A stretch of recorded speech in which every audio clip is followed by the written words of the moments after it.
各位來賓，今日咧就係高錕夫人會同我哋分享呢個Alzheimers 嗰個病症。我先咧就要開一開我個 PowerPoint 先。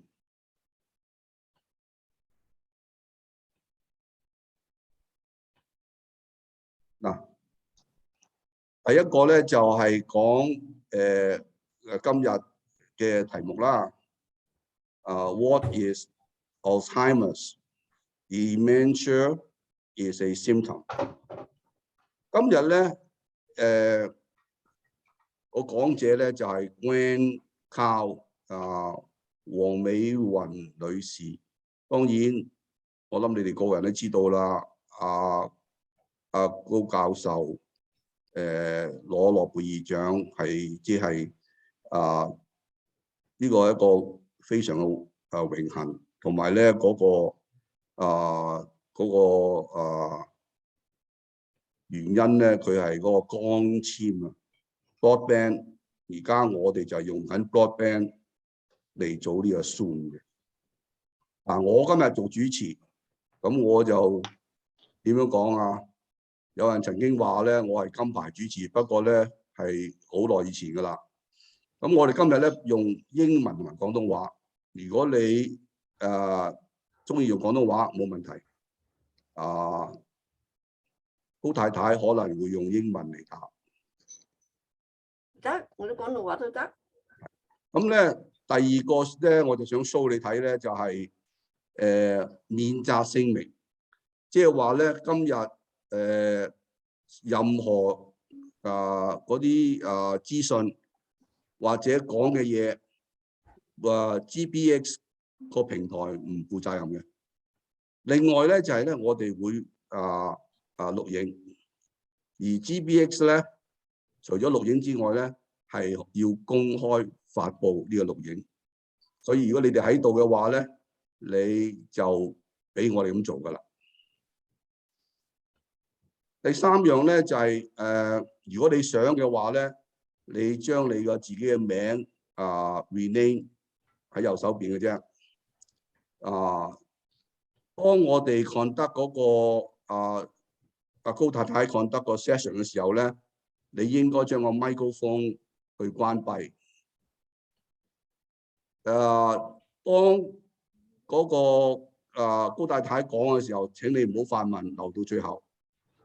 發問嗰時候咧，可以用舉手嘅方式。嗱，因為咧今日咧我睇嘅情形咧，會而家81人，一定會過100噶啦。咁我咧就係咧，如果有人嘈嘅話咧，我就會 remove 佢嘅。所以我想你唔好嘈。嗱，唔好嘈嘅方法好簡單啫。如果你係用手機嘅話咧，唔好用你嘅手機去接電話或者打電話。如果你係用PC 嘅話咧，你個 PC 咧唔好用嚟 for another purpose， 咁你就冇問題噶啦。OK， 咁我咧就開始啦。開始咧俾高太太，等我 before that 咧，我要攞咗佢個攞咗佢嘅 PowerPoint 先。OK， 你哋睇唔睇到個 PowerPoint 啊？睇到啊，睇到啊。哦，睇到啊，我先頭做。睇到啊，睇到。OK，睇先，喺咩度啊？睇到啊。OK，是病不是病啊，睇到。OK，all right，咁我而家俾高太太啦。放大佢喎，Winston， 放大個 PowerPoint。放大點樣放大咧 ？Full screen 啊。Full screen。係啦。我唔知道點樣做，應該嗰個 slide， 我唔識點做。哦，有佢啦，睇到㗎啦。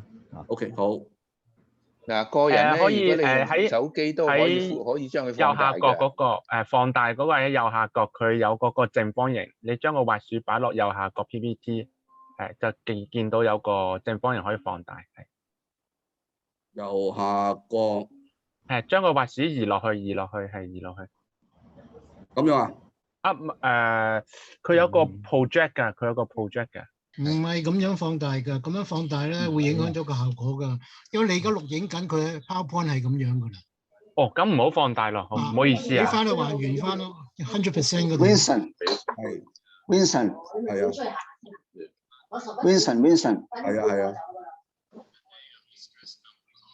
Winston 下低咧有個 play 嗰個掣咧，你撳 play 嗰個掣啊，有個三角形嘅黑色嗰度，你撳嗰個。下底三角形。右下角嗰度係。係啊。我睇唔到。睇唔到啊？啊。OK。咁 anyway 咧，應該開始㗎啦。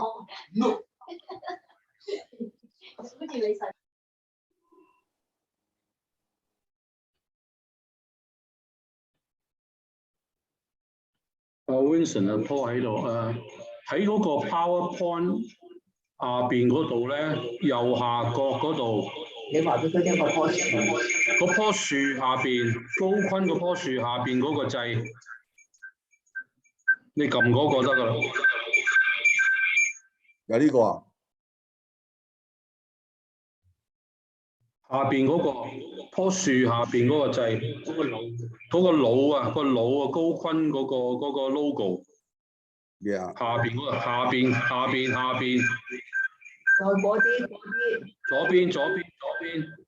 嗰啲。左邊。你見到嗰個腦冇啊？係喺個腦下邊。喺個腦下邊啊。冇啊。下邊咧，落啊！咪有個三角形嘅。有呢個啊？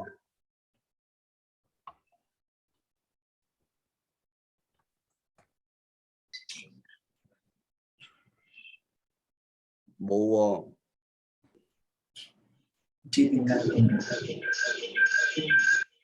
睇到啦。眾人睇嗰個同阿 Winston 睇嗰個係唔同㗎，因為最好 resume 翻先頭嗰個，因為而家你喺嗰個加嗰度咧，你放大咗咧，變咗個畫面係唔全，係斬咗啲邊㗎。係啊，我就係我等我咩啦？你 resume 翻 original 嗰個 size 啦。嗱 ，OK， 咁咧我就再嚟嗰次啊 ，OK， 得唔得？而家等緊。OK，得啦。OK。阿高太，你可以開始㗎啦。哦 ，OK。佢今日講乜嘢？撳嗰個掣先得啦。得啦 ，Start。Yes. Okay. Good morning, everyone. Good morning, everyone. I'm in Hong Kong, and it's in the morning time, 10 o'clock. So good morning.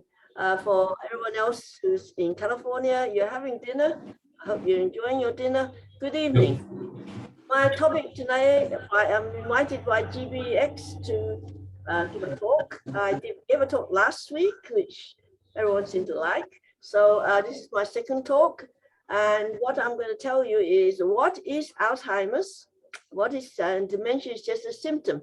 I'm so often asked, what's the difference between Alzheimer's and dementia, as though they were both diseases. But Alzheimer's is the name of a disease that's affecting the brain. And dementia is a symptom of many things. Can you think of pain and fever? You say you have a fever, it could be anything. It's a symptom of so many things that causes pain. So usually a doctor will start investigating you and think it's just a cold.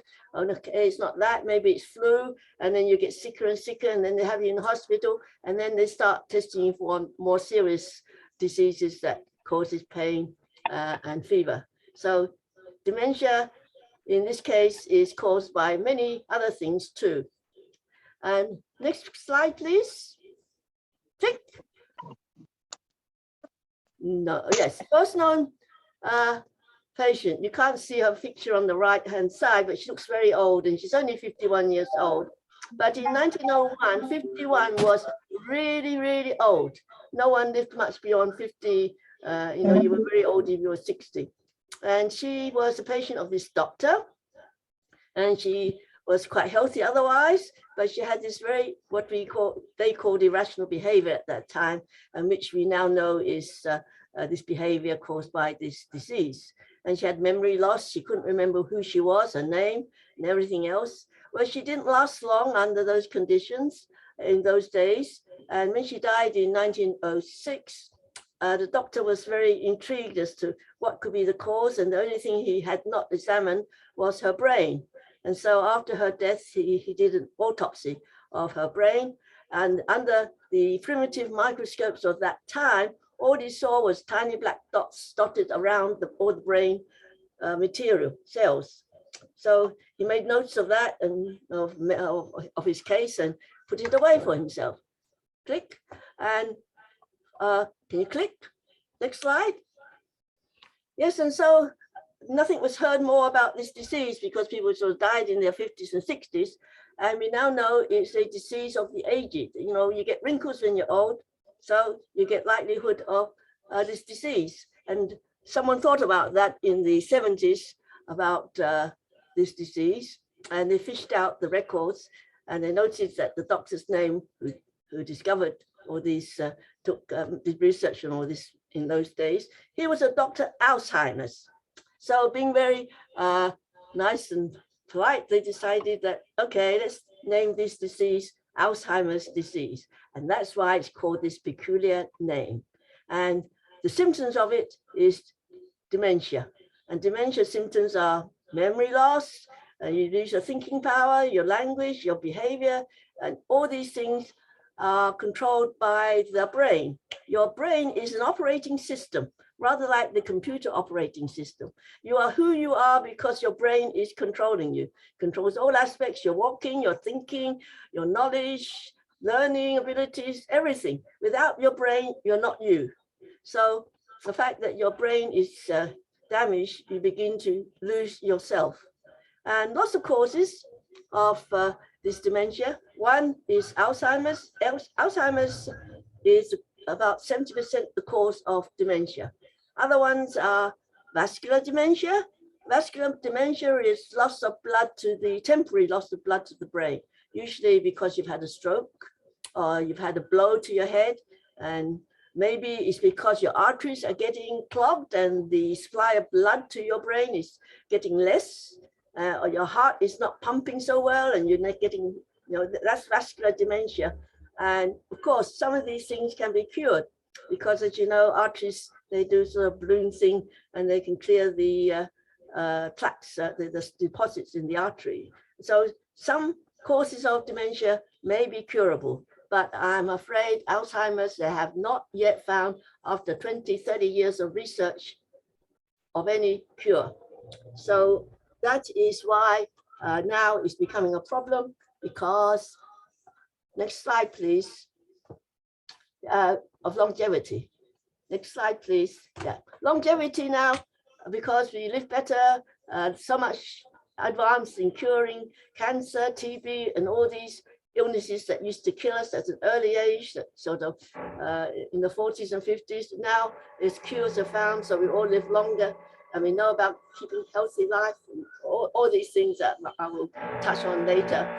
But it means that we've got repairs going on upstairs. Sorry, you can hear the drills going. So life now is 87 in the developed world. In fact, Hong Kong has beaten Japan. Japan used to had the longest longevity, but in the last years it's been Hong Kong. Sorry, can you hear it? I'm sorry. Maybe Ti, can you phone Chinese you and ask them to stop the thing upstairs? Anyway, so this is what the normal brain looks like on the left-hand side. On the right-hand side is when you have really end stage of Alzheimer's. It's really shrunk and it has these plaques in it.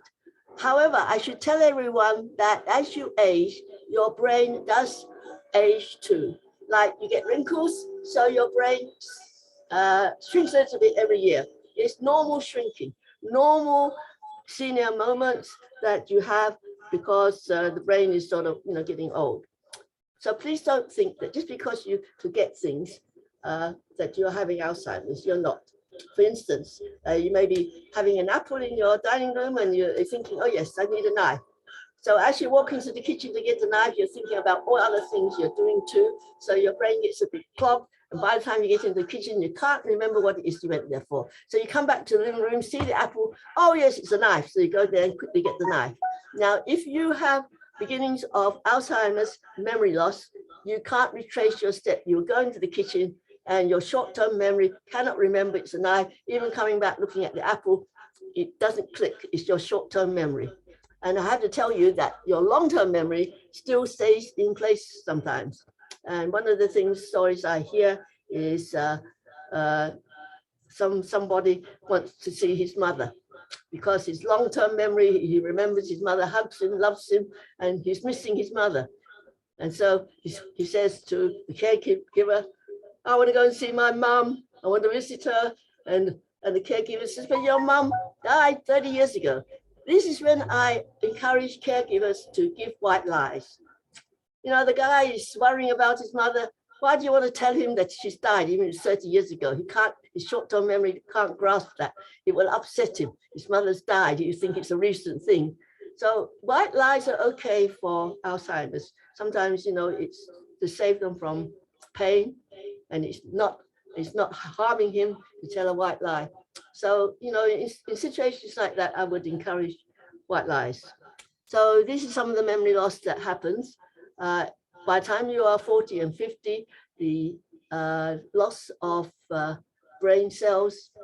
Did you know that you have 100 billion brain cells in your brain? I was told. Well, so if you lose a few hundred, even if you lose 1 million over 10 years, you don't really display much symptoms. You're still living normally and coping. Your operating system is still working well enough for you to be, nothing happens to you. You have got beginning of Alzheimer's, but as it spreads, as you can see on the right-hand side, the damage that spreads.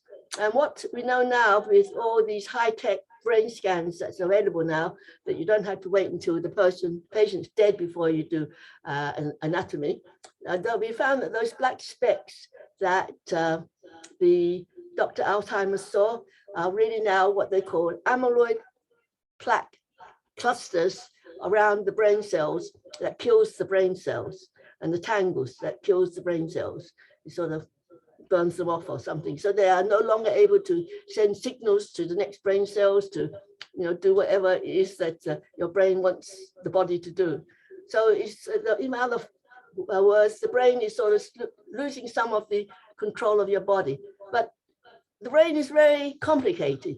So it shifts control of that to some other brain cell. So you have to lose an awful lot of brain cells over the next 10 years before, 10 or 20 years, I'm told, before you really notice any defects in the control of your body.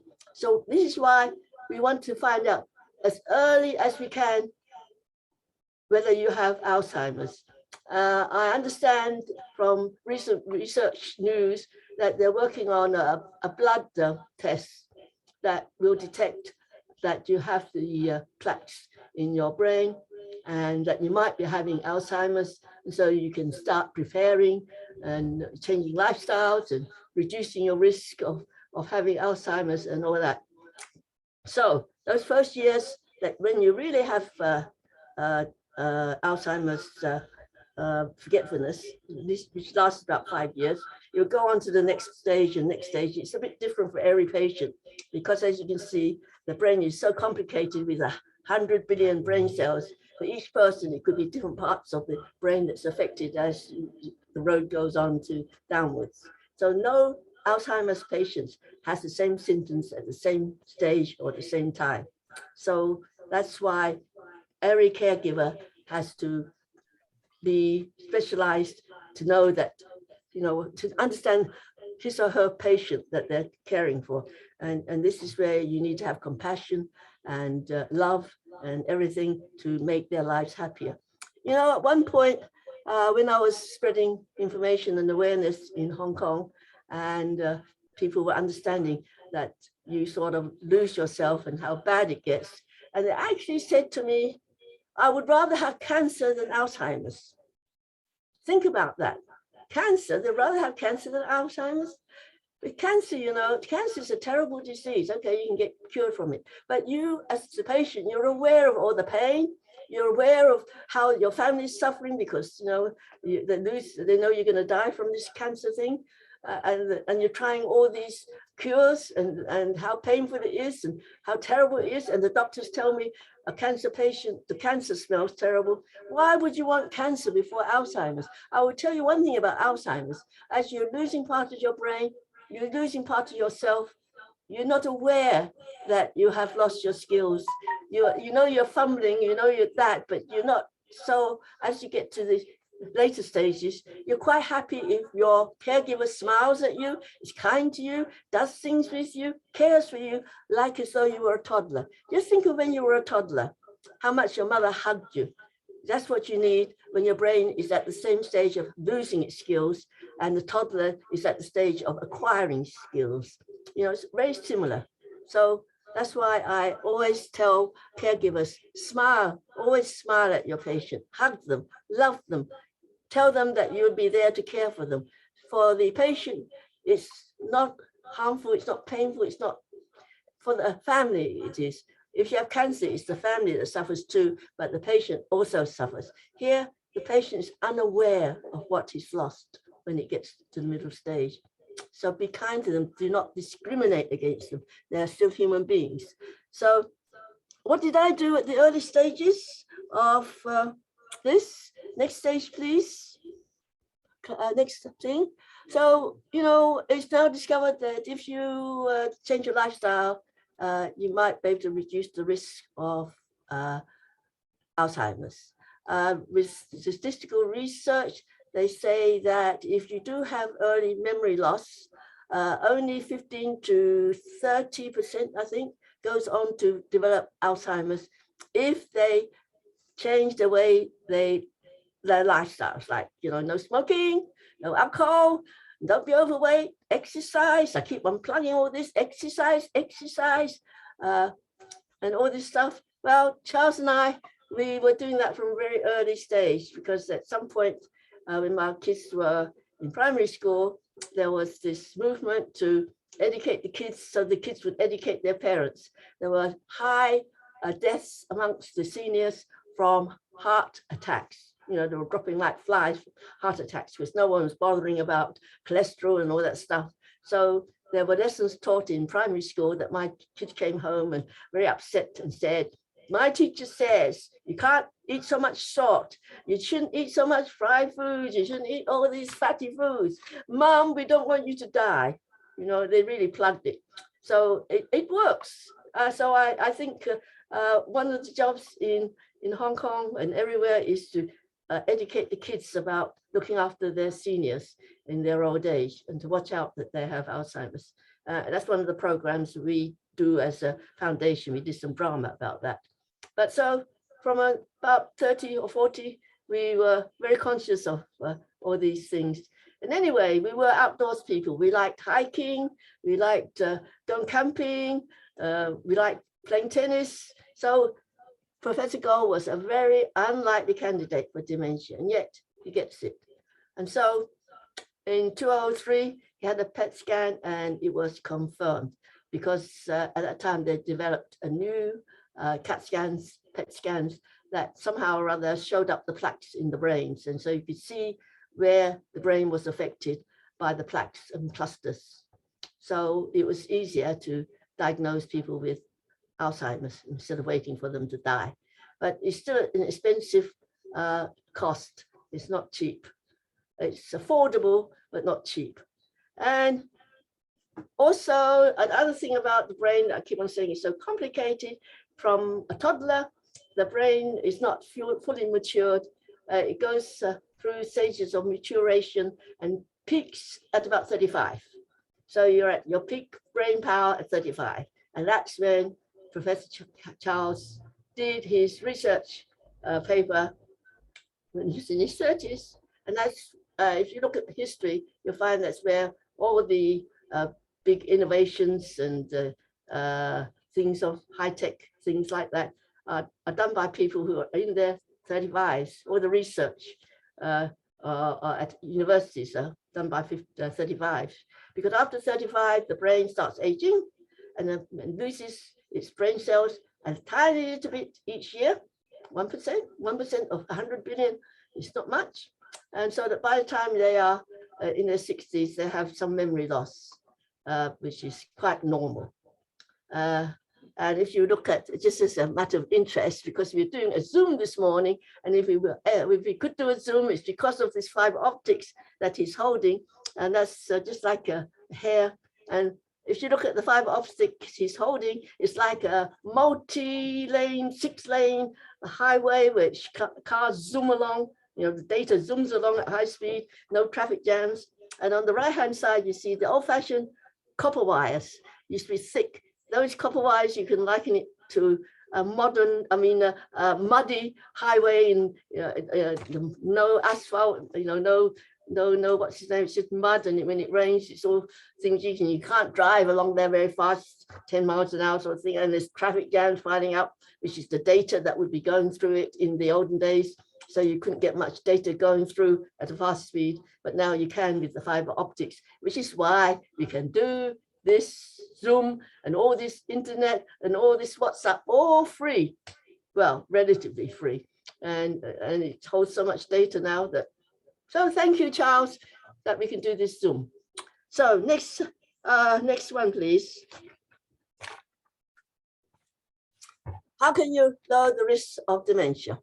As I've mentioned before, it's an old age illness of Alzheimer's that affects it.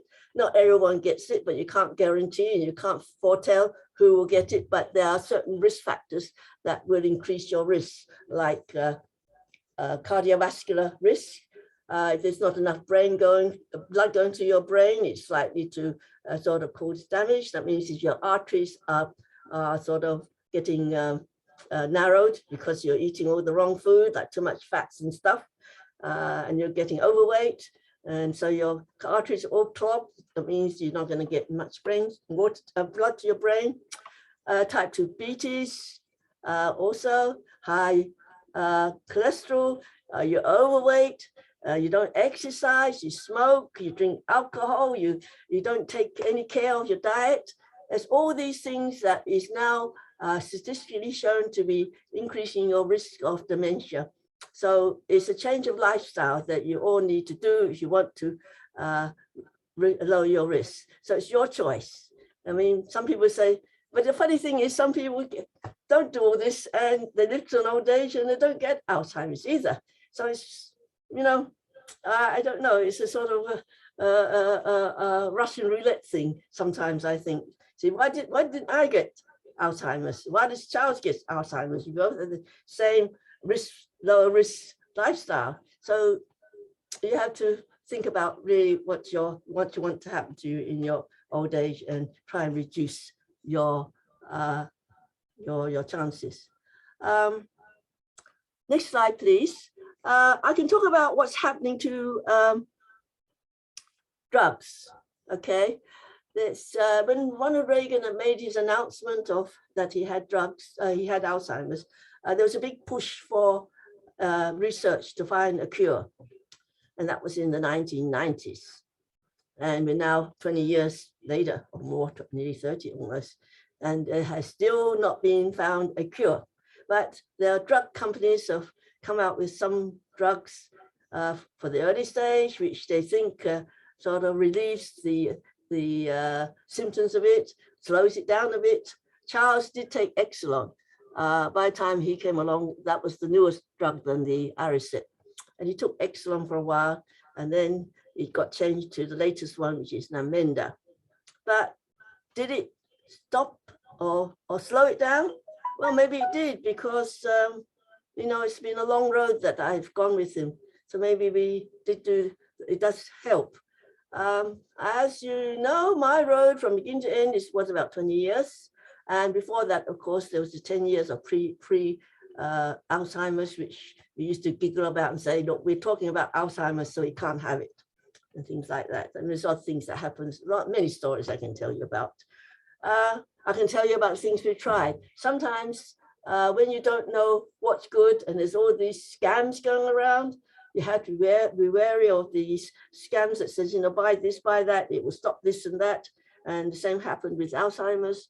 You have to be sensible. My attitude to all these things were, if it's not toxic, and they think that there was some results with mice and it was not overly expensive, I'm willing to try it because, you know, there's no cure, but, you know, maybe this is the cure. So I can tell you some of the things I did try. You can try them. And we don't know whether it made the road longer or not, because unless you have a twin that takes it and one twin that doesn't take it, you can't compare. What did I try? I've tried acupuncture. Well, acupuncture, I've had it myself too for tennis elbow. And so has Charles. Charles had it for Bell's palsy, which affects the muscles on one side of the face. And we had someone recommended this acupuncture doctor in Hong Kong. So we went to him and Charles was cured. His face never drooped. So we went to him and he had acupuncture 3 times a week, I think. And mostly it was needles stuck around here, sort of thing, neck. And it didn't hurt him. He's quite happy. He shut his eyes, went to sleep. So we did that for about 2 or 3 years in the early stages. Did it do any good? I don't know. It is very relaxing. And in the past, it's been done for thousands of years in Chinese history. So it's not detrimental to anyone. And maybe, you know, there was some good. So, but then eventually we had to stop because the doctor retired and he didn't want to do it anymore. And we didn't know of another good one because there's a lot of quacks around with Alzheimer's as well. And so unless someone recommends someone that you can really trust, I was a bit wary of that. Something else that I tried, and probably every one of you would have heard about it, coconut oil. Back in the 1980s, this lady doctor who was doing research in various oils that with mice that might affect the memory or not, and her husband had early Alzheimer's. And she said she fed this coconut oil, sort of a small amount, I think. I'm not sure how she fed it, but she fed her husband with it and claimed that before he took coconut oil, he would do the vacuum cleaning, but he would vacuum clean the same spot over and over again. But after the coconut oil part of his food, he would vacuum the whole room. Great. So it was a great improvement. But then never heard any more about, you know, whether he got worse after that or better or anything else. There was no more research from her. So, but I thought, okay, cheap stuff, coconut oil, put a spoonful in his porridge or his congee every morning. Does it do any good? I don't know, but it was okay, it's tasty. And you know, the funny thing about that every 4 or 5 years later, I mean, this happened in the early something or times when he was just forgetful and wasn't realizing that it was Alzheimer's. Every 4 or 5 years, someone discovers it on YouTube or something. And I get told, wow, there's this stuff that would improve Professor Gold's health. And I look at them and say, oh, that's come around again. It's not new, but you know, to everyone who's not seen it before, it's new. So they get a whole bunch of new customers that takes coconut oil. I'm wondering if the thing is stuck out by producers, the people who sell coconut oil to boost their sales. I don't know. But every 4 years I get this. It's been happening over the last 10 or 20 years that I get told by someone saying, this is new treatment, try it for Charles. So that's another one. I'm very sensible about careful. You have to be sensible about what treatment you seek for your Alzheimer's patient. Some probably may do some good, but you do be careful of scams, because there's also people out there to make money out of your misery of trying to find things to cure you. So that's what my thing about getting. Oh, and there's also this research that it's not the amyloid plaques and clusters that causes Alzheimer's either. There are also research to find that people who don't have symptoms of dementia, but have plaques in their brain because it's shown up in the scans, but they don't have Alzheimer's. So there's a lot of things to discover about the brain still that we don't know.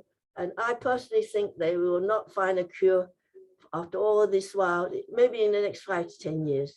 You're always hopeful for the next generation. For my generation, you can just do change of lifestyles. And I would say, I really advocate these daycares because for caregivers, it really, really is a stressful long years of getting worse and worse situation of symptoms. The patient, if you smile at them and really show care for them, they do not become violent. They do not shout and throw things. It's fear. You know, especially in early stages, they are in a strange world like a toddler. You know, strange people, they can't recognize them suddenly. Strange locations, they can't recognize it's the home of your kids. And they've forgotten all this. And they're very fearful of the world. So what can he do? A little toddler who's fearful wants his mummy will start yelling and crying. Well, he's an adult, he or she, and he's not going to be crying, but they will vent their anger because, you know, they're so angry that they don't understand the world is so strange. So that is when you must be patient. You can control yourself as a caregiver. There's nothing wrong with your brain. You can have patience, have compassion, hold his hands, smile at him, say it's okay, you know, let him know that you will look after him, that you're there to help him, and that you will give him confidence. He's lost his confidence too. And it's important that he socializes. You know, he's part of life still. There's no point sitting him at home and sort of just abandoning him pretty much to sit at home in front of the TV. It's not good for him. He should go and have activities at daycare centers, and the daycare centers should be specializing for Alzheimer's. In Hong Kong, when we started our foundation, because in 2010, when I came back to Hong Kong, I was told there is no such thing as Alzheimer's in Hong Kong, you know, as though Chinese people were not normal human beings. That only happens in the West, which only because the longevity hadn't reached Hong Kong, and so it wasn't so obvious, except in the grassroots, where it was known as senility, and there's a stigma and discrimination and all that. And what's happening in the, as I said, in the wealthier parts of community already, long time ago, but they hid it. So originally there were daycare centers run by the government, but it was mixed clientele, mostly so Parkinson's, stroke victims, and some Alzheimer's, and you cannot mix the two with activities. You've got one section of the clients who can think and understand what you're asking them to do, that we're all going to play balloon games or something, and you have Alzheimer's patients who can't comprehend the instructions giving, are slow and everything else, and you know, the two sides of the audience don't talk to each other, and it's not good for the Alzheimer's patients. Neither is it good for the normal seniors with other handicaps. But separating them out is much better. And now, today, we have about 25 to 30 daycare centers run especially for Alzheimer's patients. There's long waiting lists for them too, and they're run by NGOs. There's a cost, but it's affordable for the grassroots, but it's not for the middle class. And that's where we have to be thinking of how we supply information and care for the Alzheimer's patients in the other parts of the community. And it's very important, as I said, to socialize. Look how happy he is. He really likes being with ladies, actually, because he didn't start school until he was 10 in Shanghai. So he wasn't used to being bullied like he was at the school, and the girls looked after him. So now that memory comes back, that it's the girls who look after him. So, you know, put him with a bunch of ladies and I don't have to look after him. That was great. So for you caregivers, you need to find out what it is, these parts of the personality, click please, that happens with all everyone has, you know, personality differences. Art therapy is very good.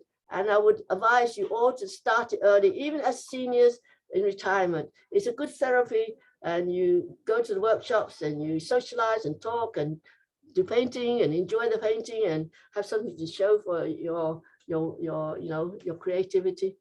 Unfortunately, I didn't discover this art therapy until he was in the middle stages, and he was already losing skills in his fingers. It's not so agile with his fingers, and creativity had gone.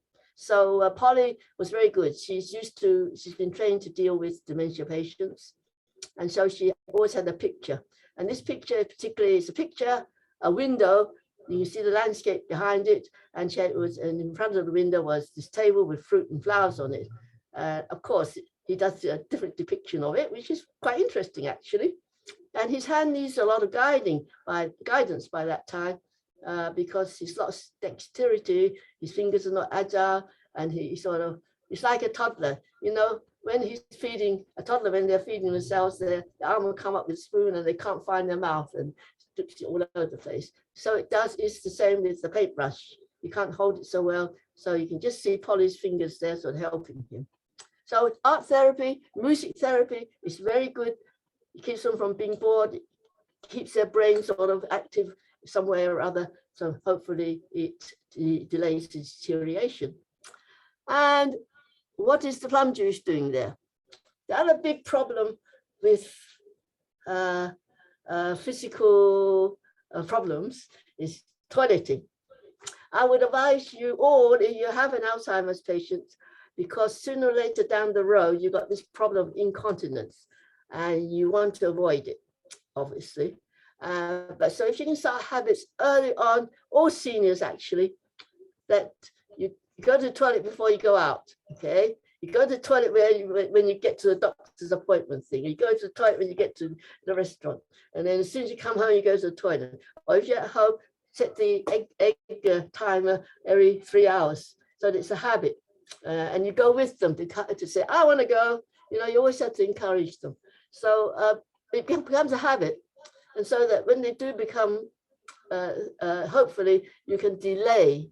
You may not be able to stop it, but you can delay the incontinence. Also, a nice thing is that the modern high-tech diapers are very much improved on the old ones now. So it's not too bad, but you still would rather prefer them not to be in diapers. And then also, did I have prune juice? Yes, I did have prune juice. Was it the first one? Oh, it was the other one, the prune juice. It's good to have prune juice every day. A little sort of 3 or 4, a cup with about that much prune juice in it.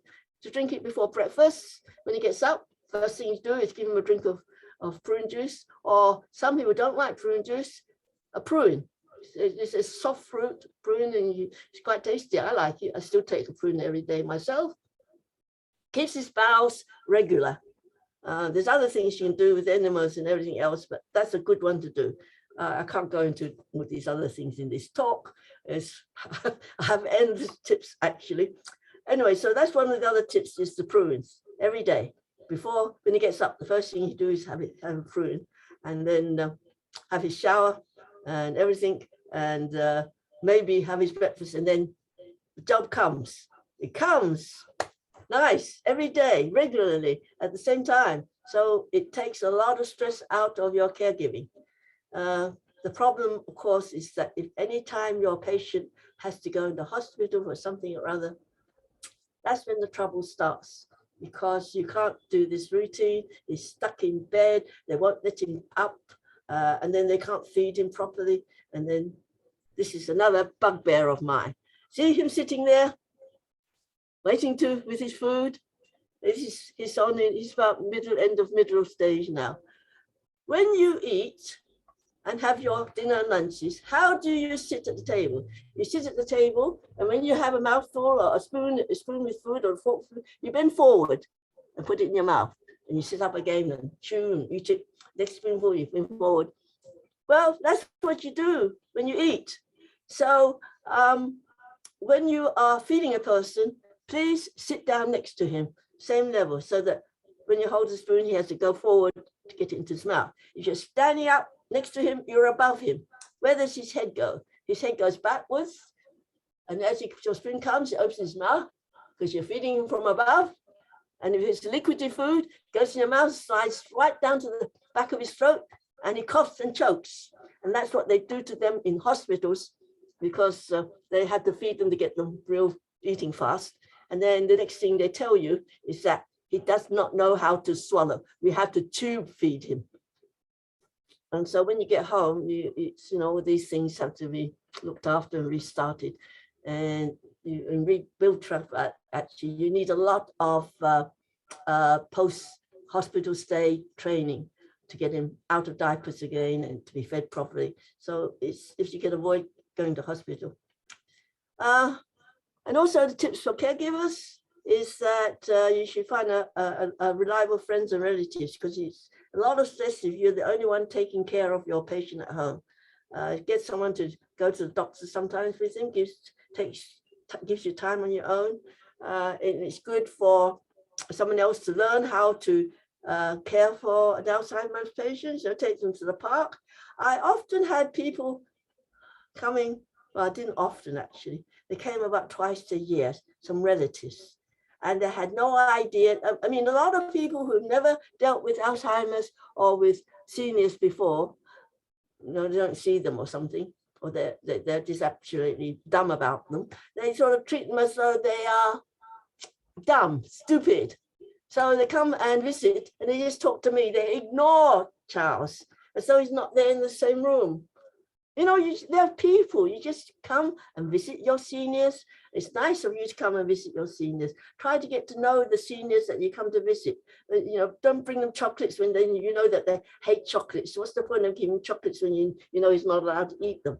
But, treat them like human beings, talk to them. They may not be able to talk back to you, but it's the same with the baby. You talk to babies, baby talk, but don't expect the baby to talk back. And they giggle and laugh at you. And you can do the same with your seniors. Talk to them, hold their hands, smile at them, look at them.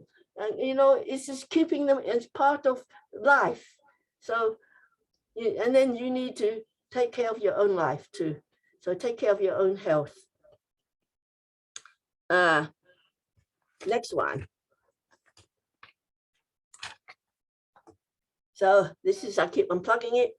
That's how you keep healthy. All these things that I recommend, like eating healthily, exercising regularly, reducing stress and sleeping well. You know that you need 4 hours of good sleep every night. If you can't sleep too well, you need 4 hours of good sleep. You know what happens during that time? Your brain starts cleaning out the junk and trash that's had to put up with all day. And it cleans out that. And also, if you exercise, all you need, if you really aren't used to exercising, is brisk walking every day. Brisk walking. More is better. And also, you start exercising, doing more things like gym and playing tennis like I do, the better. It keeps your immune system healthy and everything else. And then be aware at home about your caregivers. If you are caring for your Alzheimer's and your seniors at home. The fashion is to have hardwood floors at home, which I like because I always think that carpets sort of gets all sorts of gunk on it. And unless you change your carpets every 12 years, which is a big bother, it's all gunk on it and you have to sort of deep clean them. I like hardwood floors, but don't have loose rugs on the floor. Older seniors will trip on them and things like that. And we seniors have to be very careful not to fall. You've got to keep our balance. Once you fall and break a bone, you're on the downward slope. I'm sorry. So you have to be very, very careful, everyone, not to fall. To be careful where you put your feet. And also, seniors and Alzheimer's lose their depth of vision, their spatial relationship. In bathrooms, which are all white, they can't see the toilet. It doesn't stand out against the white background. Your bathtub is white against the white background. Everyone has white walls, white ceilings, white floors, which is nice because it's neutral and you sort of jazz it up with colored towels and stuff like that. But it's better not to have it all white. At least have the floor not white, or you can sort of add things, stick things to the toilet things. Like a flower on the top lid and on the bottom lid and things so that it's not white. You can have these non-slip motifs on the bathtub so that they don't slip when they're in the bathtub, and it also catches their eyes. So you have to be creative. That's what I think it's very important for caregivers to be creative, because they understand and know their patients more if they're living with them all the time. If you're not, then you need to find out about them. And how do you stop people going out of the front door? Because at one stage of Alzheimer's, they go out and wander and get lost. I had that several times with Professor. Very, very anxious times. There's a long many stories I can tell about that. But you can have a bell like that. You can have a combination lock, which they don't remember the numbers for. You can change the numbers if you think you remember them. And then you don't have to be on the watch out that they've gone out the front door and go chasing out and seeing what's happened to them, because that's happened to me. And also this rug, for instance, it could be a black rug in front of the front door. They won't trip on it because they think it's a black hole.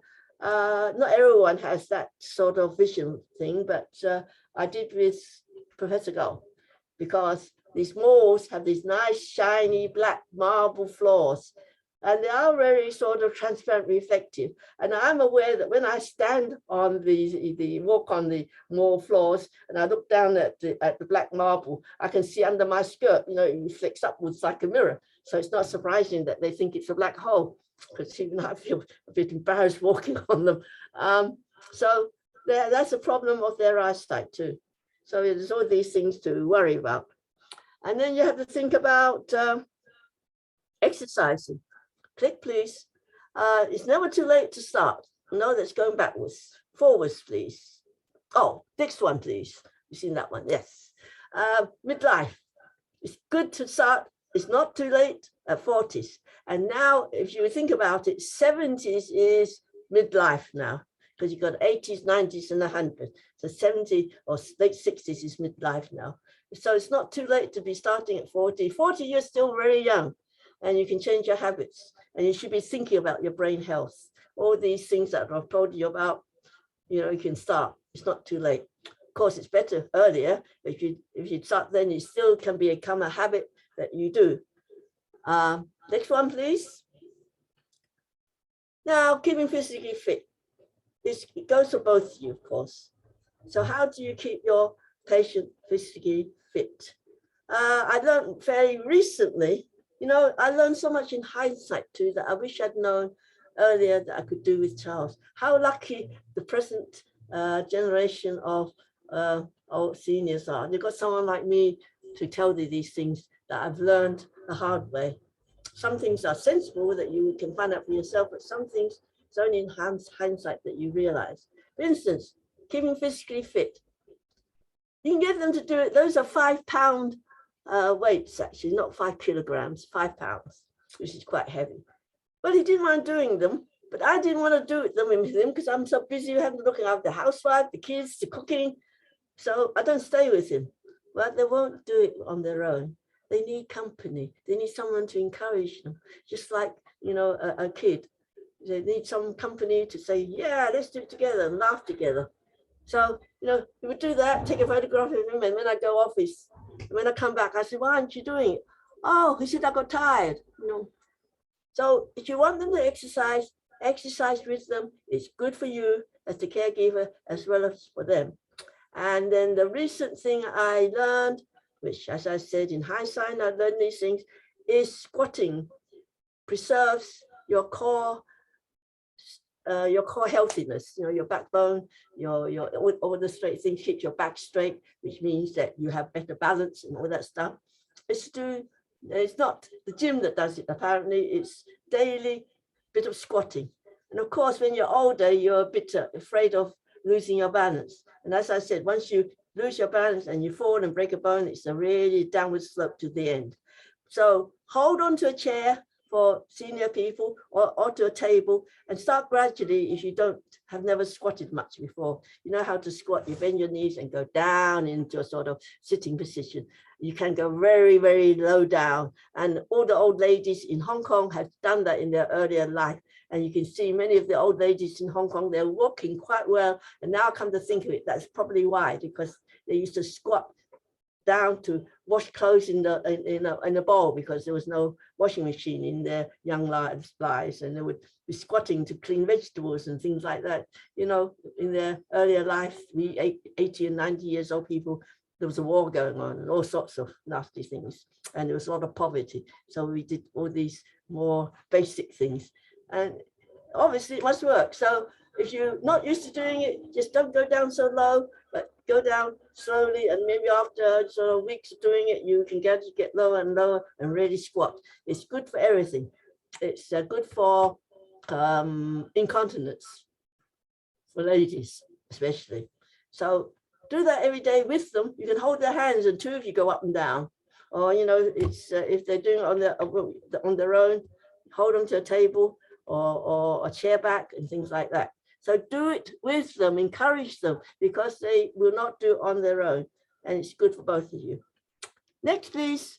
So that's the exercise. Now for the diet. Well, you always should be more eating fresh vegetables, fresh fruit. Avoid what do you call it? I've forgotten the word. The processed meats are very bad for you because they're full of things that's not bad for you. It's got too much sodium. It's got preservatives and things which aren't great and things like that. So you should eat fresh stuff.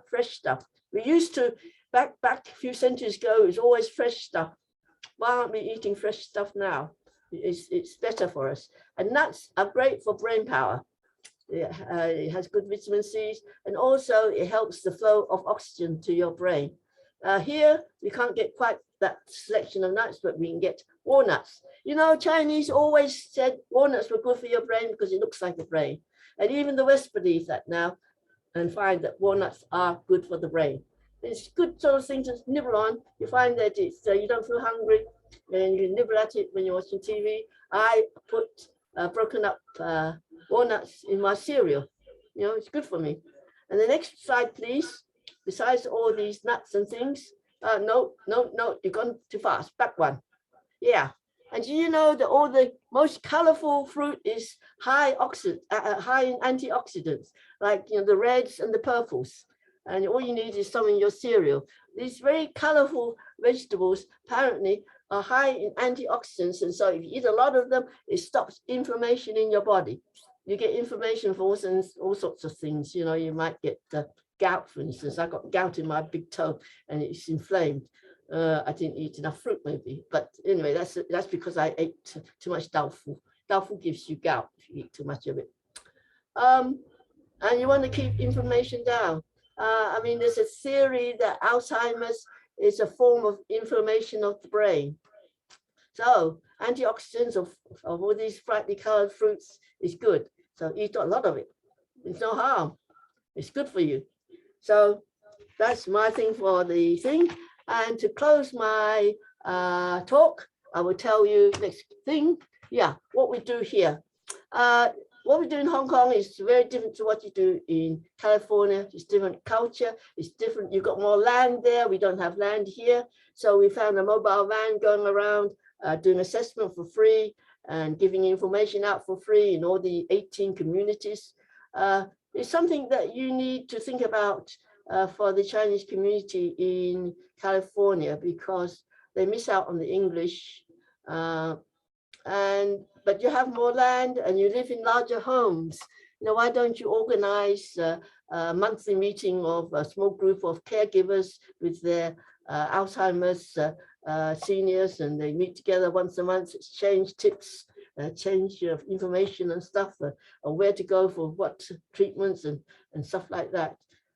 Here we have NGOs that runs a lot of these daycare things that give that sort of information, and you can send them there. But also in San Francisco, I know that the Alzheimer's Association does run services specifically for the Chinese community.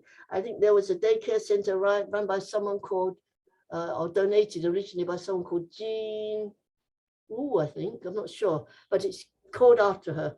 And it's a long waiting list for it. I was there, you know, they sort of have activities, and daycares is sort of has ethnic needs, because, you know, if you're all together and doing a sing song and you're singing English Western songs and you don't know them, but it's, you know, you've got Chinese folk songs that the seniors remember from their youth, and Chinese Cantonese pop songs. Is, you know, they can understand what's going on. And if they're serving meals, they're getting a rice meal, not a Mexican meal or something. You want Mexican meals for Mexican patients and things like that. We're running daycare centers, and those are specific to Alzheimer's. And you can do that sort of in people's homes because you've got larger homes and everyone drives and things like that. Whereas in Hong Kong, we have a different approach to it. Next slide, please. And so, you know, every place has a different way of looking after it. And I think in California, I don't know what stage it's got to, but I could only remember what it was like, you know, over 10 years ago when I first started learning about Alzheimer's. A lot of the locations like Mountain View, Cupertino, Sunnyvale has senior centers where they run, where you become a member, and they run all sorts of games and dancing and pottery classes, and it's run by the community center and you pay a small fee. Whereas here in Hong Kong, they have a community center, but people book the place to run something. And I've heard stories that you better be up at 7 o'clock in the morning when they start their booking because everything gets booked up. So, you know, there's certain ways of doing things that works or doesn't work. But this one, this manual for taking care of, was written by a Japanese doctor, no, not Japanese, a Taiwanese doctor who did 30 years of service in Japan, because Japan was the first developed country that had longevity and needed care for elders with dementia and everything else. And he worked in Japan for all those long years and learned a lot of things. And he made this wrote this Chinese book. It's so well pictured, what's the word, sort of thing, that you can not read Japanese or Chinese or English and understand how to do things, for the tips for how to turn them over, pick them up, and all sorts of things. It's very, very useful. So he had it in Chinese, and we met him here in Hong Kong as he was retiring. He went to retire, I think, in Canada somewhere. And we asked him, can we take the book and get it published? So he said, sure. He said, you know, we don't have to pay him royalties. He's happy to do it. And can we translate it into English? Because in Hong Kong, we have many helpers, domestic helpers from Philippines who read English, taking care of someone's elderly person in their home. So he said, yes, he's happy for us to translate it into English, and he won't, you know, he's not going to have royalty rights or anything like that. So it took us 2 years, and it's now available in English and in Chinese, but I think some of it's out of print. We hold some books at the foundation that we give out, we have set for sale. We get profit on the English ones, but not on the Chinese one. So that guide is a great help. So you can think of what you can do in Bay Area and California, you know, for the Chinese community. It's you have to be creative.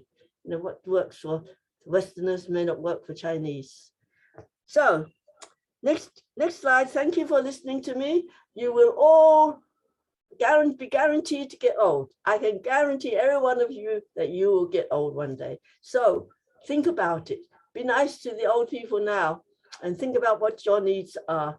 And remember that we're all human beings at whatever age we are, so we should not discriminate, and take care and teach our kids to take care of the elderly. Thank you for listening to me.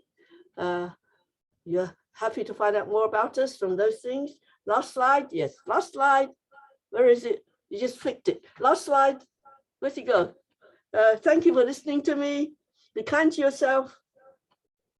Keep well. Avoid the COVID-19. Thank you. Oops. Thank you. Yeah, thank you. That's be kind to yourself too. Look after Okay. yourself and your family. Thank you. Thank First you, thing sir. is, Anthony, are you here? 喺度 Okay. Can you take a picture of this one?，which one？ This one, right now, right here. The one the PowerPoint in front of you. This is the one with all the Facebook newsletter, donation, and all that stuff.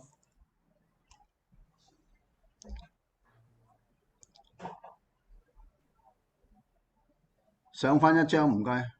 Yeah, this one. 呢個影咗喺度啊 ？Done. OK, all right. 咁我點解要你影咧？一陣間咧，如果有人要 ask for 呢個 information 咧，我哋可以 provide。OK。All right， 我哋就come back here。其中個原因咧，我先頭咧即係 for 你哋 information 咧，出邊有人等咧，我都冇辦法撳掣，因為咧原來咧我一撳掣咧。嗰個 PowerPoint 就會去另外一個 PowerPoint 嘅，所以我唔夠膽撳。咁 anyway， Gwen, thank you very much. It's a very, very informative and also useful set of information, especially for people who are caregivers. So I thank you for you to do that because you have a unique position to give this kind of information, having done this for 20 years. All right, so what we do next is we want to take a group picture. So if everybody can open up your video, meaning your image,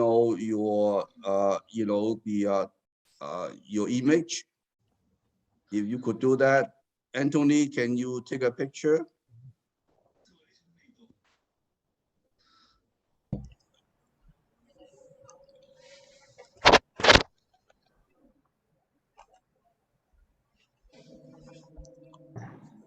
Hello. Yeah, Michael is not on. Michael is managing another charity event. I see.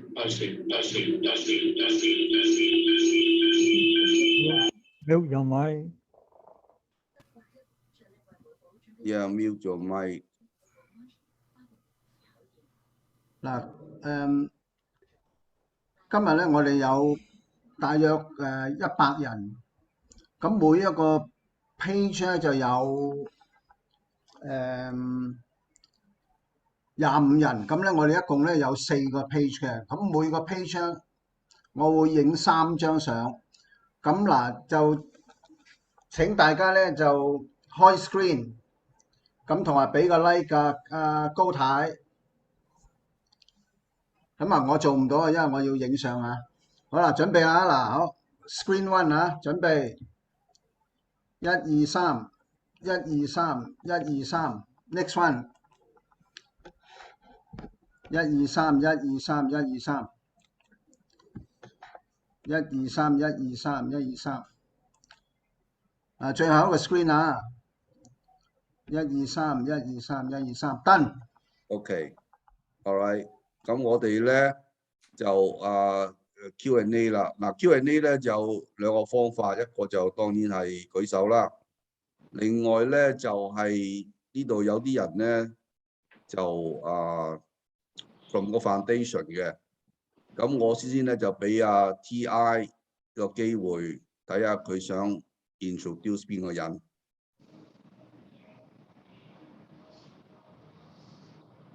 多謝阿 Winston 先啦。首先多謝 GBX 啦，就邀請咗高太咧做一個分享啦。咁其實咧就亦都高坤慈善基金可以參與到啦。咁其實就對我哋嘅所做嘅嘢咧都好大幫助。其實我哋最主要目的其中一個咧就係話，即係提升大家對腦退化症嘅認識同埋關注嘅。咁咧我諗我頭先見同阿賴生Mr. Michael 賴就睇到錢教授咧，應該喺度，佢可能想introduce 一下錢教授嘅，麻煩你賴生。OK， 其實錢教授咧係全名咧 Teresa Chin 錢黃碧君教授，佢係Poly University 即係理工大學嘅前任教授，就專職係喺長者或者我哋叫老人服務嗰個範疇。咁佢係真係一個專家。如果講study on Alzheimer 咧，佢都做咗好多功夫嘅。咁我認識阿錢教授多年啦，由佢以往係好前線嘅時候已經認識佢，到佢退休啦。但係退而不休，而家佢都係好 active，咁係推動緊照顧長者服務㗎。或者Teresa，如果你喺度，可唔可以講一講你最近嘅工作，同埋睇下有啲乜嘢機會同大家分享下 ？Teresa 聽唔聽到？咦，走咗啊？唔係。係聽到。Thank you，係見到㗎啦。多謝晒你嘅介紹啊 ，Michael 嚇。多謝晒。係唔好意思大家，因為我而家喺街嗰度，所以唔方便開鏡頭。都係講幾句啫。咁而家我咧就其實都仲有繼續教書嘅。咁主要因為我自己讀老年學啦，咁所以而家咧都喺理工大學啦，同埋中文大學咧就繼續教即係老年學。不過咧都係 part time 形式啦。不過最重要嘅咧，我都係心係即係腦退化症呢個議題。咁所以我都仲有繼續喺香港認知障礙症協會嗰度擔任幹事，同埋咧就亦都有參加好多其他社會嘅公益服務。咁希望可以讓我哋嘅長者咧係喺香港係有一個即係更加即係成為一個香港有一個更加友善嘅城市，可以幫到我哋嘅長者同埋我哋即係患有腦退化症嘅朋友嚇。多謝 Michael 嚇。多謝你 ，thank you。好，交翻俾Wilson。OK，TI 你完咗未？TI 仲有冇人啊？暫時交翻俾你哋先好冇？Winston 唔該你。OK，嗱，咁而家我哋start Q&A 啦。咁你哋舉手用嗰個 reaction 下低嗰度有舉手嘅可以。咁咧，我而家咧就先頭我冇機會啦，而家我有機會咧就睇下嗰個chat 嗰度啊，睇下有冇人提出問題。得，我睇唔，OK， 有一個似乎有問題㗎 ，Pedro，你有冇打 Pedro？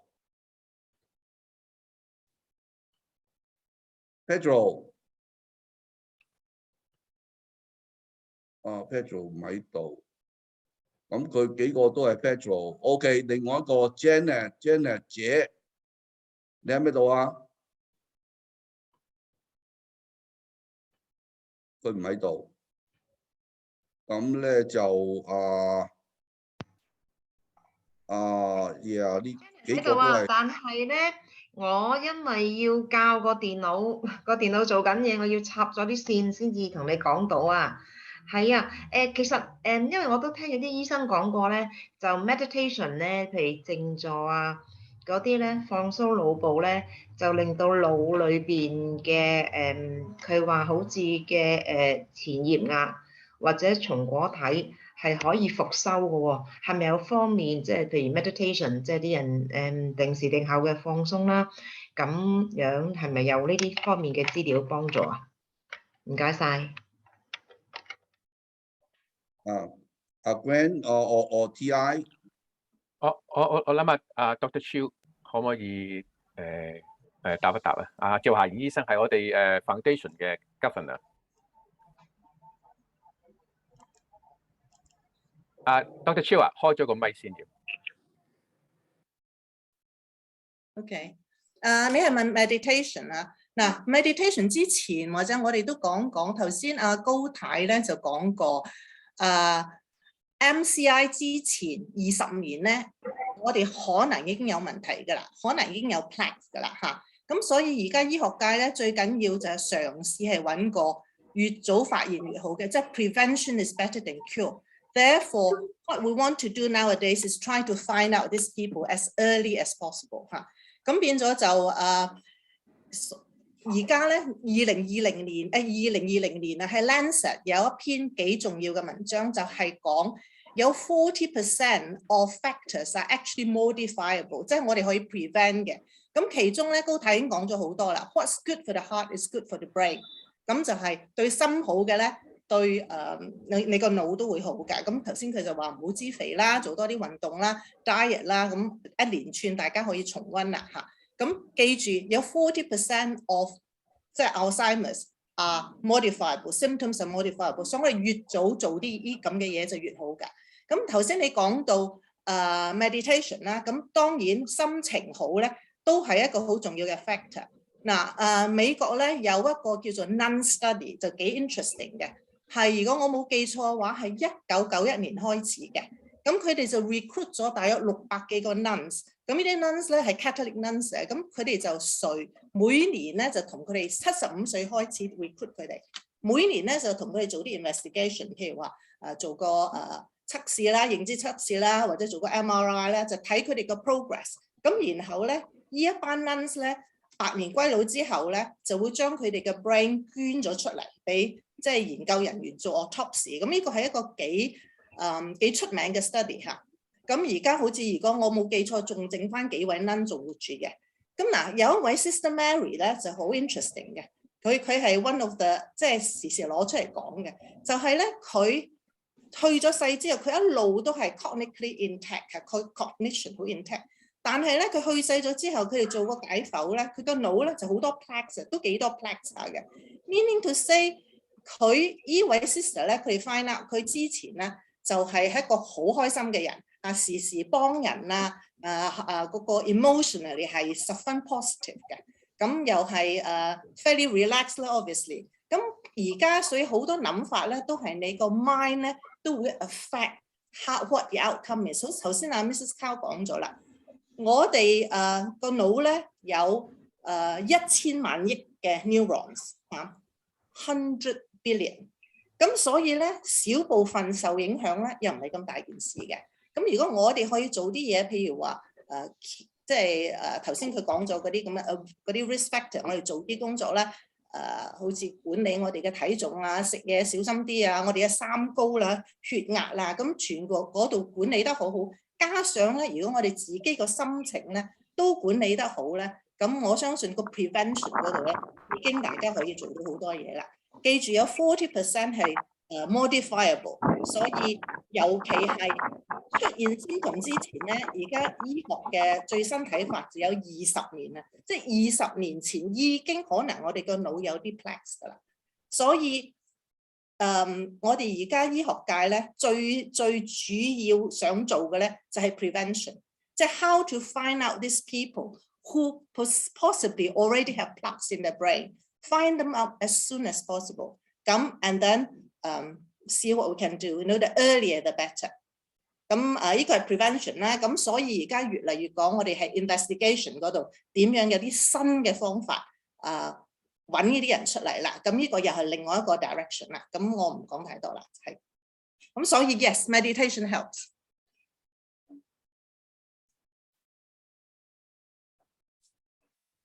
我Thomas 你舉手，Thomas 你有冇嘢講？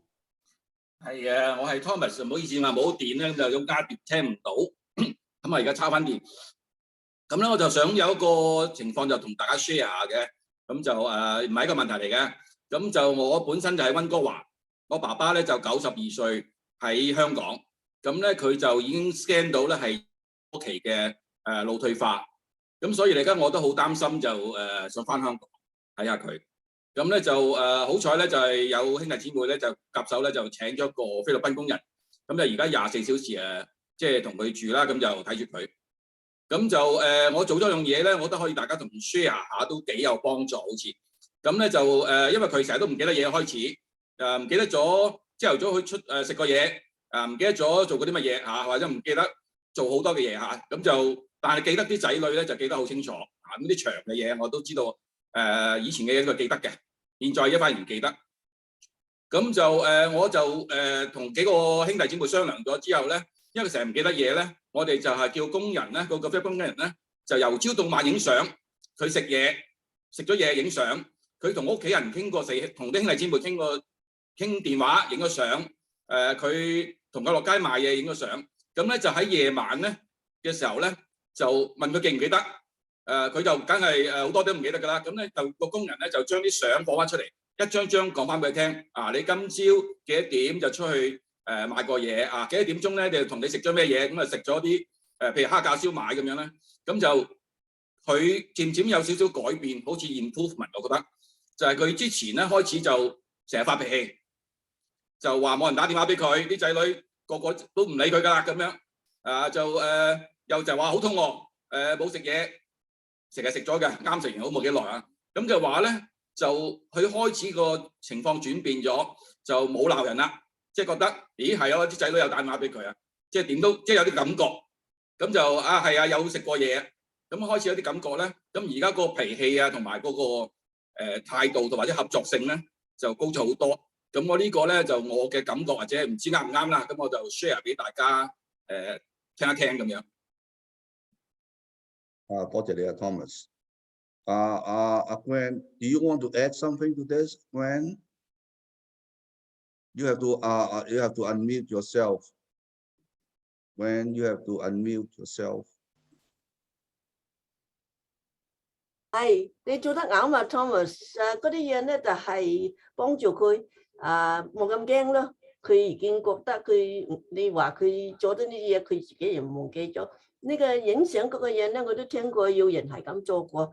佢要個 body cam， 要嘅 invention 咧 high tech 而家咧有好多嘢咧，要個 body cam 佢你帶住咁咧，佢行去邊度咧，做咗乜嘢咧，咁佢咧 end of the day 咧開始要個 video 咁睇下咁咯。所以你咁要工人咁幫佢做咧，都係啱嘅，幾好嘅 ，very creative。OK，thank you。咁我就比較放心啲，我都而家 book 緊機票，但係香港非常之難啊！就至隔離酒店都而家都未 book得到嚇，咁我都希望盡快翻去睇下佢。係，你而家翻去咧要 5 days in a hotel 咯，你嗰時咧就係要7日，如果2個星期、3個星期，要改咗5日咧都係好啲咯。不過咧佢而家多啲 hotel 即係當係 quarantine 咯，不過你翻嚟都好小心嘅，佢哋嗰度咧要夜出嚟嘅話。好，OK，thank you， 好，唔該晒。幾安全。OK，thank you。咁睇有冇人舉手？如果冇人舉手嘅話咧，楊路明，楊路明，你可唔可以講講你想講咩嘢啊？楊路明喺咪度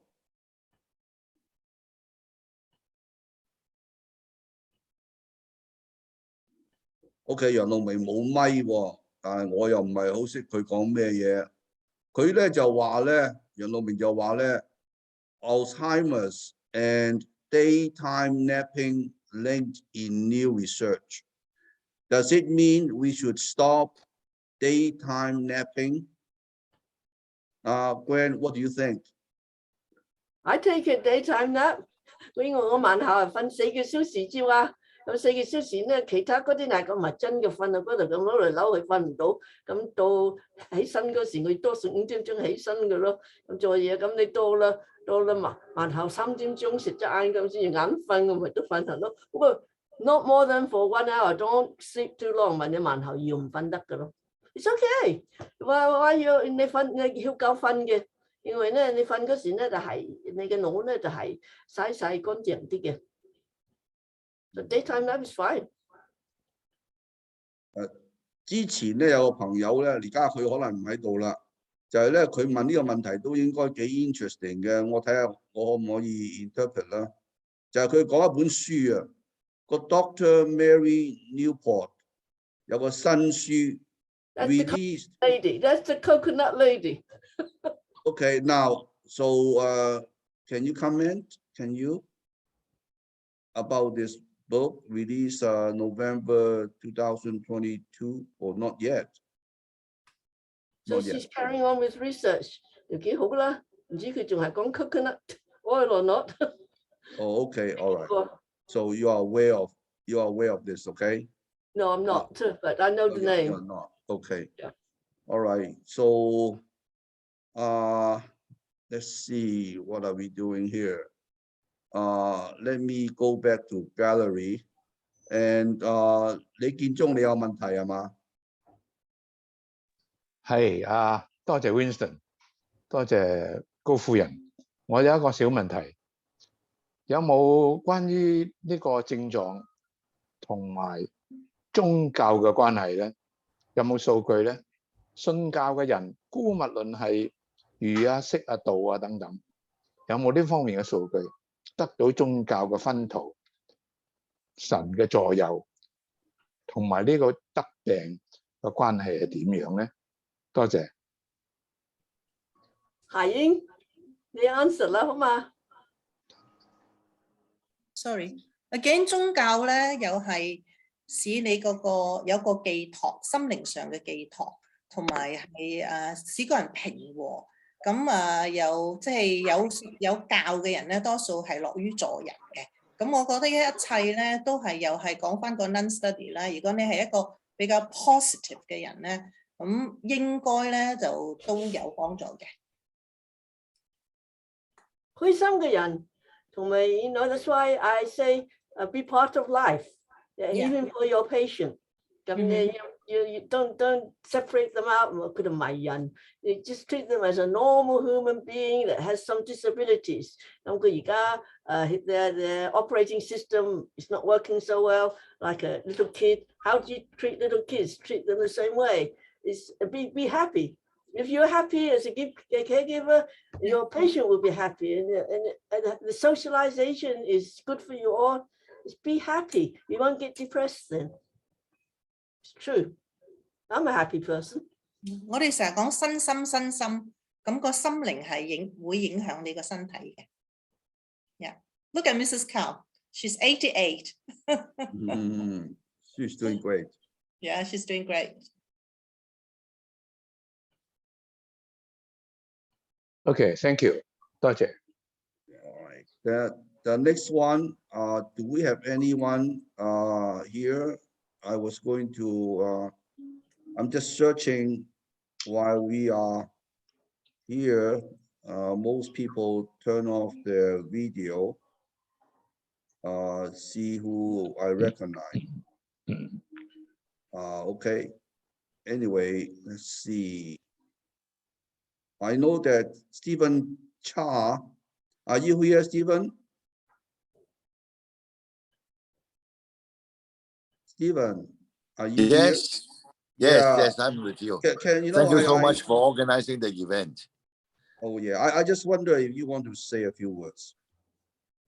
Well, I was really impressed by Mrs. Kao's sharing, and actually the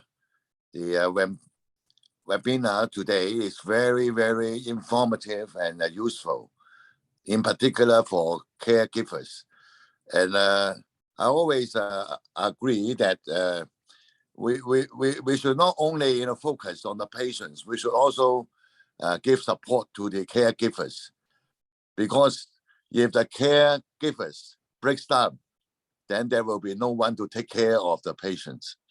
So I really appreciate your organizing this event, and also Mrs. Kao's sharing.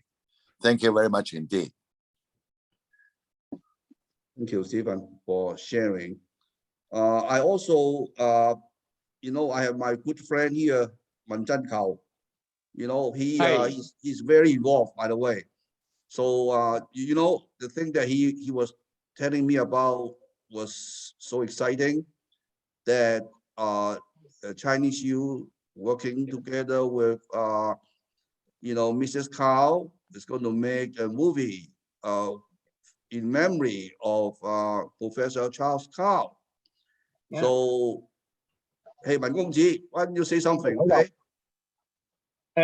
其實套戲就籌備緊㗎啦，咁啊已經有編劇同阿高太聽咗佢講故仔啦，咁籌備緊，咁而家同個製作公司咧就有啲合約傾緊嘅，咁啊睇睇大家會唔會好快有進展有公佈啦。咁其實頭先我聽咗講咗啦，高太多謝你先，非常之好啊！我其實諗緊咧，會唔會邀請你咧，幫我哋中大校友會或者聯合校友會咧，都講一次咁嘅 talk， 咁等大家咧對呢個問題有多啲嘅關注啊！咁呢個我遲少少揾啊，拜託李太同你再聯絡啊！我都喺中文大學都新亞如講過，聯合如講過，松姐要講過，都講過幾次噶咯，你講呢幾年。哦，唔緊要，我哋重溫睇下有咩新發展啊嘛。同埋我哋嚟緊套戲，我哋都如果大家快搞掂嗰個條文咧，襟服晒各方面嘅需要咧，咁我覺得我哋可以搞一次咧，就幫手做個勢添可以。因為呢個到時睇你時間啦，同埋睇下你哋嗰陣時有冇啲乜嘢有冇嘢可以再同我哋 update 啦。到時咁我知今個星期五啊，馮院長同阿李太都會再拜會下你嘅。咁我希望大家到時有好消息。係，我知道聯合咧，嗰啲alumni咧都係先做 movie 咯。係啊，其實唔係淨係聯合年啦，係嘛？係啊，其實係啊，中大聯校友會聯會嘅，不過咧聯合係好支持㗎，張煊昌博士都支持我哋，佢捐咗100萬俾我哋。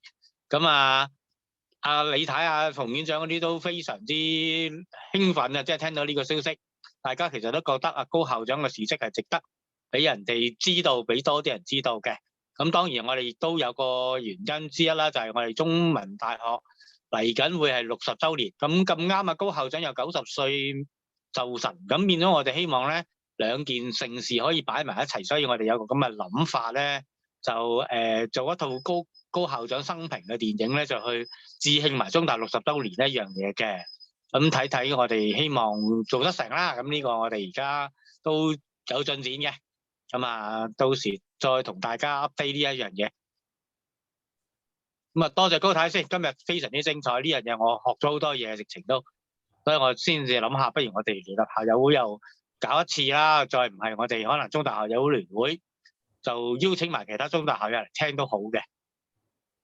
好啊，多謝高太。阿文振球咧就個人好熱心嘅，因為佢跟進除咗個電影之外，又再請阿高太，然後再重現呢個好事嚟嘅。Anyway，多謝你啊 ，Davis。Pedro， 你係咪有問題啊 ？Pedro， Janet 啊，我有問題啊。多謝高謝太同埋多謝大家今日嘅安排，個資料好好啊。因為其實而家我發現咧，我哋身邊譬如我嫲嫲就過咗身嘅啦，佢都係腦退化咗10幾年，到96歲。咁同埋我而家身邊好多朋友陸續咧，佢哋嘅爸爸父母啦70幾到80幾咧，開始都出現腦退化。基本上我情況咧，好似人人有份，永不落空咁。同埋頭先今日好多謝，原來即係頭先提醒咗，其實原來40幾歲開始有啲譬如唔記得嘢咧。咁其實我自己開始而家有啲字都好似發現啲唔係好記得咗啲字點寫，咁都提醒我哋咯，運動啊同埋嗰啲。今日 PowerPoint 好，高太啊，方唔方便咧？頭先我 drop 咗啲相、一啲照片、啲 PowerPoint，因為事關緊急啊，我可唔可以話summarize所有 send 俾我自己嘅朋友群組，我哋朋友圈得唔得？方唔方便啊？TI 點樣啊 ？TI 你仲喺嗰度嗎？TI，OK 喺度。我諗阿 Winston 呢個都會 broadcast 㗎，係咪？你會擺上去？係啊，我個會 broadcast 嘅。咁如果係嘅話，亦都冇問題啦嚇。係咯。OK， 阿 Janet，OK。咁阿 Pedro 你喺度。因為我揸手提電話，我識 camera，OK， 我淨係講啦。咁即係話 Looming 講嗰個 article 咧，我就睇咗少少 ，very interesting about the issue of taking naps and probably being detrimental to Alzheimer's。我估就係 just speculation， 因為好多時我以前都係 caregiver for my parents in Canada and I attended many dementia care and Alzheimer's support group meetings. One issue we have not talked much about is the syndrome of sundowning. 多數啲老人咧係下晝5點7點 they have that state of confusion called sundowning. So maybe if people take too many extended naps, it kind of could be offsetting their sleep cycle and create a bit more confusion, because I've seen my parents trying to go 5 a.m. go down to the dining lounge thinking that's a dinner time and vice versa. Of course, this is 20 years ago, and I couldn't figure out how to resolve this issue, and that included maybe buying a projection clock that could have a 24-hour display instead of 12 hours or AM, PM. But anyways, just one comment about Lo Ming's article. That's interesting. 咁仲有第二樣嘢咧，I noticed in the chat, and there's no criticism, it's just an observation. Quite often, we may have a lapsus and refer to the dementia or Alzheimer person as a patient. Actually, they could be our loved ones or our good friends or our friends' parents or grandparents. So it's just my own observation, right? We ought to avoid addressing them as a patient because wherever they live, it's their long-term residence, right? Whether it's a senior's home or at home. 咁我都識以前啲朋友咧。I also had a friend whose both parents were at long-term care facilities, just like my parents, and her mom had also Alzheimer's and Lewy body syndrome for over, I think, 15 years, almost 20 years. So they did donate the brain for research at UBC. I don't know what the outcome is because that was over 10 years ago. But thank you again to Paul and Mrs. Kao and all the organizers because we continue to learn a lot. Thank you. Well, I can add something to you. As I keep on saying, Alzheimer's patients, you shouldn't refer to them to their face as a patient. Just remember they're human beings. They're just like you and me, but they've lost some of their organization skills and their control thing has gone a bit haywire, but they still know happiness, sorrow, anger. They're just normal people with lesser skills that's been diminished because brain controllers has been burnt out, or however you like to look at it. So be nice to them, just be normal to them, talk to them. Don't say that they're sick or anything else because they don't understand that they're sick actually. The disease, as I said, it's not like cancer where you feel the pain and you're conscious of being sick. They're not conscious of being, there's anything wrong with them because as it goes down the road to less and less skills, they become one like a child who doesn't understand things, and you don't sort of beat up a child or not nice to a child because they don't understand what the world is doing or where Rome is or, all these things. So just treat the seniors and the Alzheimer's patient as normal people, please. Be nice to them, talk to them, smile at them. Yes, that's good. So let's see, we have another Angela. Angela, you want to ask a question? Yes, Mrs. Kao, just now you were saying that if we eat too much tofu, there will be gout. Is that really so? Because I'm a little bit afraid now because my husband eats a lot of tofu every day. So I'm a little bit worried. Well, not everyone gets gout. Actually, a long time ago, it used to be that men, if they drank too much red wine, got gout, and it hits their big toe. It's very painful. But lately, it seems to be doubtful. It's something to do with if you eat certain foods, you get maybe Haiying, if she's still there, can explain. You get something in your blood, and that leads to inflammation of various bits of your body that's very painful. And mainly it's been the toes, but not everyone is allergic to tofu. I found that it's not just tofu for me. I don't dare eat tofu now because I ate a lot of it before, and then suddenly one day after a lot of tofu, I got this painful gout in my toes. But I found green beans does that to me too. So I don't think everyone gets it, but the cause of gout is something.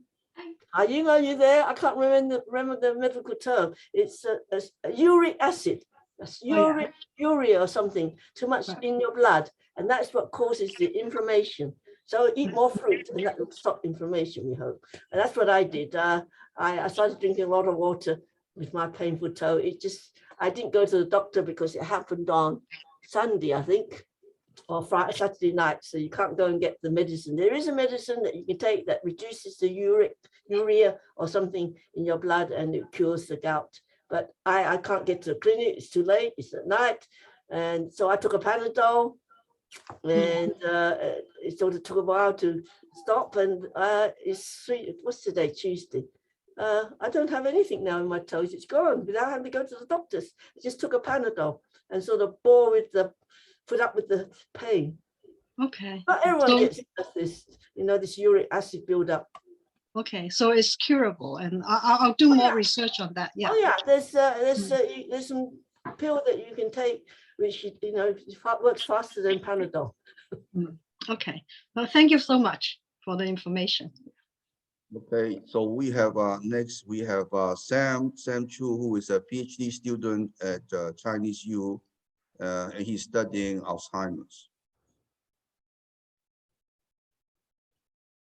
You have to enable your voice. I mean, unmute yourself.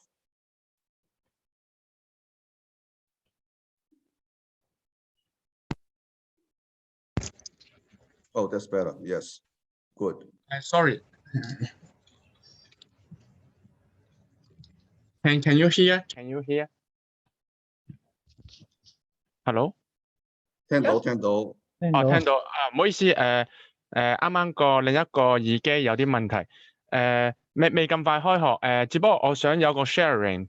首先就好感謝高夫人啦，同埋Winston 今次組織呢個sharing 啦，非常 informative。因為我都係第一次聽到咁即係全面去了解 Alzheimer's， 即係無論係mechanism 啊，或者佢病發咗之後會點樣影響生活啊，點樣影響病人同埋照顧者，亦都點樣去預防，譬如從飲食上、運動上生活同埋甚至係嗰個情緒，發覺原來好全面性。咁有個 sharing 都想補充，就係除咗啱啱高夫人啱啱佢有 sharing 就話食藥可以幫助到 Alzheimer， 無論早期、中期或者後期嗰啲藥啦，唔同嘅藥啊。有個 sharing 就可能另一個最近年佢有嗰個treatment 嘅，近年開始有個 study 就係photo biomodulation 咧，佢唔少 study 咧 clinical study 就證明佢可以幫助到緩解同埋改善Alzheimer's 或者失智症嗰個情況嘅。咁點解嗰個 photo biomodulation 佢可以改變即係幫助到咧？佢主要都係我哋常見即係嗰啲咩紅外線，即係佢係用紅光同埋紅外兩個醫用波段，就係660同埋850去透過光去照射個腦啦，之後再幫助個腦個細胞去活躍啲，就令佢嗰個 Alzheimer's 嘅症狀改善啦，或者令佢即係譬如你評估到你可能之後會有 Alzheimer's， 或你如果用呢個 photo biomodulation 咧，個效果會更加好，即係令佢改善個症狀，亦都令佢延遲嗰個退化過程。所以大家都可以試下呢個 photo biomodulation 嘅。我寫得一個 chat room 嗰個名啦。好，唔該晒。好啦，唔該。有冇人 respond 啊 ？OK， 咁而家咧就仲有10分鐘。即係如果我哋有啲問題或者啲朋友想同高太say hi 講幾句説話都可以。我哋仲有10分鐘。我頭先擺咗個問題喺個 chat room 度。不如你自己問好唔好啊？哦 ，OK， 係咧，多謝高太分享。咁我想因為我照顧我妹妹咧，佢中咗風之後就有失智症啦。咁佢係即係 feeling insecure 同埋有 paranoid 嘅。咁有冇即係呢方面嘅 tips 咧？即係paranoid。Does this I take care of? Paranoid. Feeling insecure and yes. Okay. psychosis. Yeah, they do lose their confidence because the world is so strange, especially in the early stages when they still have quite a bit of cognitions, and they are aware that there something is fogging them up, and they will get paranoid about things because they can still understand. So they need to borrow your confidence because they're losing confidence in themselves because they can't, understand the world. And this is where the caregiver comes in to sort of say that they're there for them, that they don't have to be afraid of these strange things. They can rely on you to save them when they don't understand things and things like that. That's when they GNAD the confidence, right? So that's where you have to play your part when they're paranoid about things. Okay, but the problem is, the target of her paranoia is me. So she's suspecting that I'm doing harm to her, maybe not really that good, that is a secret purpose behind all this goodness, etc. Yeah, that's difficult. It's usually in Hong Kong, it's the maid that they direct this paranoid to. The maid is stealing money from her, and the maid is giving her poison to drink and stuff like that. If it's directed at you, you have to be creative. I can't think of how to be creative, but you have to be creative to divert the thing. For instance, when of the stories I have of them saying that the maid is stealing and the purse and everything, the caregiver sort of is creative and said, okay, well, maybe we should look for it. And so she goes around with her mother or whatever, and of course they find the purse that she's saying. She said, look, oh, you put it here. See, you just forgot. It's not the maid. So maybe you can think of some way that it connects with you, that she's paranoid about you, that you're not looking after her. Maybe, I can't think at the moment. I'm a bit slow now too. But, maybe you can think of something like that the caregiver gave to divert the theft accusation on the maid. I mean, the other thing that some of the older ladies do is to go to the bank and write big checks too. And you have to, and the bank does it because when you complain to them because, they wrote a big check to the maid or something like that, the banks have to have an instruction that, that they don't write checks, that don't, sort of, they have to divert them from writing checks above a certain limit or something like that. But, these things happen because they get paranoid about various things, someone's stealing their money in the bank and stuff like that. It's yes. Yeah. For example, she wrote the check, and then I bank in the check, and the money was transferred to another of her account, and then she thought I forged her signature and transferred the money to my account, and actually she doesn't understand what is a transfer from her savings account to a current account. It's under her name, okay? The savings account and the current account is also under her name, but she can see that the savings account has a deduction. She doesn't understand that there is an addition in the current account. So she, oh, you are stealing money from my account. So of course she has her problem with the maid on top of that, but I need to solve mine first. The maid is taking care of her day in. A lot of stress for you. I mean, this is I've heard these sort of stories from so many caregivers. It does happen a lot. You just have to work out ways of telling them white lies or something that sort of solves the thing. You just have to be creative. I can't think of it at the moment, but you have to think about the situation. Your mother more. Maybe my sister. Maybe you get the statements sort of in large print every week or every day, and you look at these things and say, look, this money went there, or something like that. But it has to be a simple explanation. Actually, it's too complicated. She would still say, you're hiding things. So you have to be thinking of you dealing with a toddler and how the toddler would think, a toddler has sweets, someone's stealing her sweets. Same thing, what do? How do you convince a toddler? So, you can say, look, the money, or you can sort of have a place where all the money, actual cash is always there. Look, we count it and something like that. No, you just be creative. You have to divert attention. Otherwise, you know, and also not let it affect you. Be careful. Don't dwell on it. Don't let it affect you. In one ear, out the other, and just say, oh, yes, we have to go and look for it, you know, whatever. But please don't let it stress you, because that's bad for you. Yes, it's eating me up. Thanks very much. Yeah. Talk to someone too, you know, it's good too. Okay, back to you, Winston. Okay, all right, thank you. So I think we have come to the end of this wonderful 2 hours. And, you know, maybe it's time, you know, to say goodbye. Thank Bye-bye. you. Bye-bye. Thank you. Thank you, Gwen. Thank you. Thank you so Thank much. you so much. Thank you. Thank you. Thank you. Bye-bye.